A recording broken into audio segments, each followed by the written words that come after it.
ओम श्री दुर्गादेव्य नमः। शब्दको शमतकी शमतकी।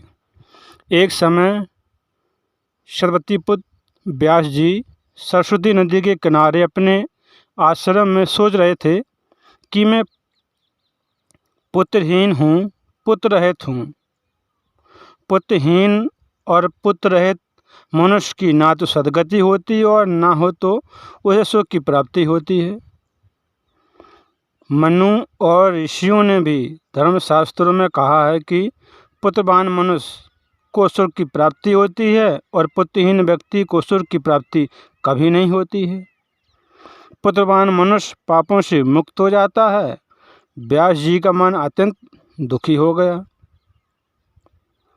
इसके बाद मन में बहुत सोच विचार करके, दृढ़ विश्वास करके मैं तपस्या के लिए सुमेरु पर्वत पर जा रहा हूँ, मन में सोचा व्यास जी ने, और मन में विचार करके सुमेरु पर्वत पर पहुँच गए आराधना करने के लिए कि मैं किस देवता की आराधना करूँ, मुझे पुत्र की प्राप्ति हो जाए। भगवान विष्णु की, रुद्र की, इंद्र की, ब्रह्मा, सूर्य की, गणेश भगवान की, कार्तिकेय की, अग्नि की, वरुण देवता की, मैं किस देवता की आराधना करूं? मन में विचार किया व्यास जी ने और सोच रहे थे।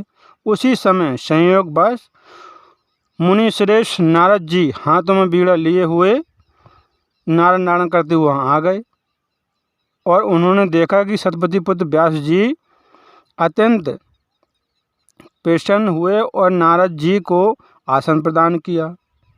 जब नारद जी ने देखा कि व्यास जी बहुत चिंतित दुखी हैं, तब नारद जी आ गए तो व्यास जी बहुत प्रसन्न हुए और व्यास जी ने नारद जी को आसन प्रदान किया। कहा, बैठो मुनि। और मुनि से कुशल पूछने लगे। नारद जी बोले, सब ठीक है। फिर नारद जी ने व्यास जी से पूछा कि व्यास जी, तुम बहुत चिंतित और दुखी उदास हो, क्या बात है, बताओ मुझे। तब व्यास जी बताने लगे, कहने लगे, हे मुनि, संतानहीन व्यक्ति की सद्गति नहीं होती है और उसका मन दुखी रहता है। पर इसी बात को लेकर मेरा मन अत्यंत दुखी था और बार बार मैं यही सोच रहा था कि मैं अभिष्ट फल प्राप्त करने के लिए किस देवता की पूजा आराधना तपस्या करूं कि वे देवता शीघ्र ही प्रसन्न हो जाएं और मुझे पुत्र की प्राप्ति हो जाए। व्यास जी बोले, नारद जी ने, मैं आपकी शरण में आया हूँ। व्यास जी बोले, नारद जी, मैं आपकी शरण में आया हूँ।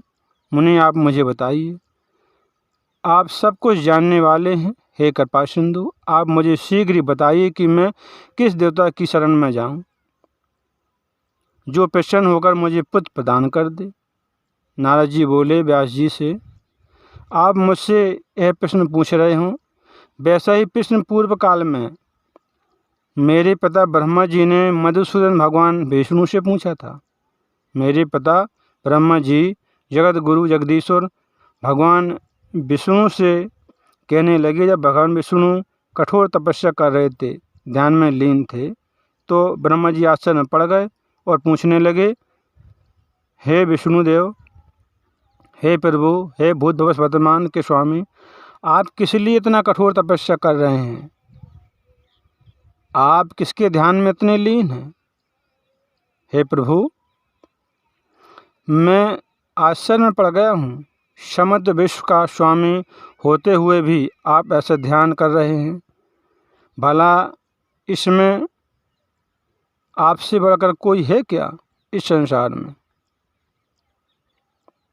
यह तो बड़ी विचित्र बात है।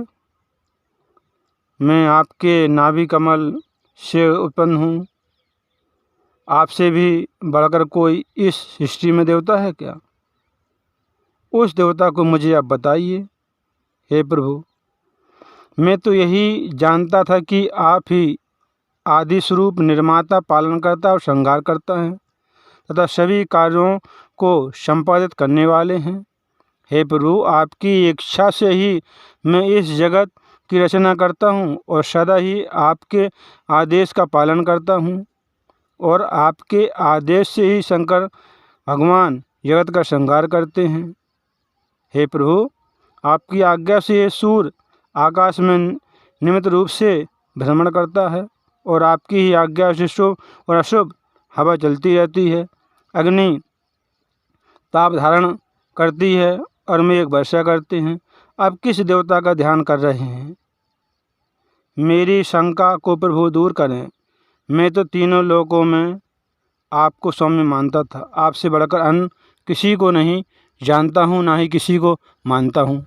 हे प्रभु, मुझे बताइए। तब प्रभु, मैं आपका भक्त हूँ, कृपा करके अपनी तपस्या का राज बताइए, क्योंकि यह सर्वविदित है कि महान लोग अपने भक्तों से कुछ भी नहीं छुपाते हैं, कुछ भी गोपनीय नहीं रखते हैं। ब्रह्मा जी के वचन सुनकर भगवान विष्णु ब्रह्मा जी से कहने लगे, बोले, हे ब्राह्मण, आपको अपने मन की बात बताता हूँ, आप उसे एकाचित होकर ध्यानपूर्वक सुने। सभी देव, दानव और मानव सब यही जानते हैं कि आप जगत की रचना करते हैं, मैं पालन करता हूँ, और भगवान विष्णु मैं पालन करता हूँ, भगवान शिव जी संहार करते हैं। वेद शास्त्रों में लिखा है कि किसी शक्ति के द्वारा ही आपको शक्ति मिलती है। तब ब्रह्मा जी सृष्टि की रचना करते हैं, मैं पालन करता हूँ, शिव जी संहार करते हैं। जगत की रचना के लिए आप में राजसी शक्ति विद्यमान है और मुझ में सात्विक की शक्ति विद्यमान है, और भगवान शिव जी में, शंकर जी में तामसिक शक्ति विद्यमान है। वो शक्ति के न रहने पर आप ना तो सृष्टि की रचना कर सकते हैं, और ना मैं पालन, और ना भगवान शंकर संहार कर सकते हैं। हे प्रभु, हम सभी निरंतर उसी शक्ति के अधीन रहते हैं। हे ब्रह्मा जी, अब मैं प्रत्यक्ष संबंधित दृष्टांत भी आपसे कहता हूँ, सुनिए। मैं उसी शक्ति के अधीन होकर समय समय पर काल के वशीभूत होकर शयन से जागता हूँ और भक्तों की रक्षा के लिए, और मैं कभी कभी लक्ष्मी जी के साथ सुखपूर्वक विहार करता हूँ, और कभी मैं धनुओं के साथ भयंकर भीषण युद्ध करता हूँ, जो कि मनुष्य उस युद्ध को देखकर भयभीत हो जाता है। हे धर्मज्ञ, आप तो सब कुछ प्रत्यक्ष जानते ही हैं। पूर्व काल में मेरे कान के मैल से 2 दानव उत्पन्न हुए थे, जो कि अत्यंत दुष्ट और अहंकारी थे। उन दुष्ट दानवों का नाम मधो और केटव था। मधो केटव के साथ मैंने 5000 वर्षों तक भयंकर युद्ध किया था, और मैंने देवी की कृपा से ही उन मधो केटव दानवों का संहार किया था। क्या उस समय आप महाशक्ति को नहीं जान पाए? तुम बार बार क्यों पूछ रहे हो? उसी शक्ति की इच्छा से ही मैं परम पुरुष रूप में महासागर में विचरण करता हूँ, और सभी युगों में कभी कच्छप, कभी बारहा, विभिन्न विभिन्न रूपों में अवतार लेता हूँ। कभी नृसिंह, कभी वामन अवतार लेता हूँ। मैं अपनी इच्छा से वामन, बारहा जैसी योनियों में उत्पन्न नहीं होता हूँ। इसमें भी उसी शक्ति की प्रेरणा है। भला ऐसा कौन होगा जो अपनी पत्नी के साथ सुखपूर्वक विहार का त्याग करके मस्त मछली जैसी नीच योनि में जन्म लेगा?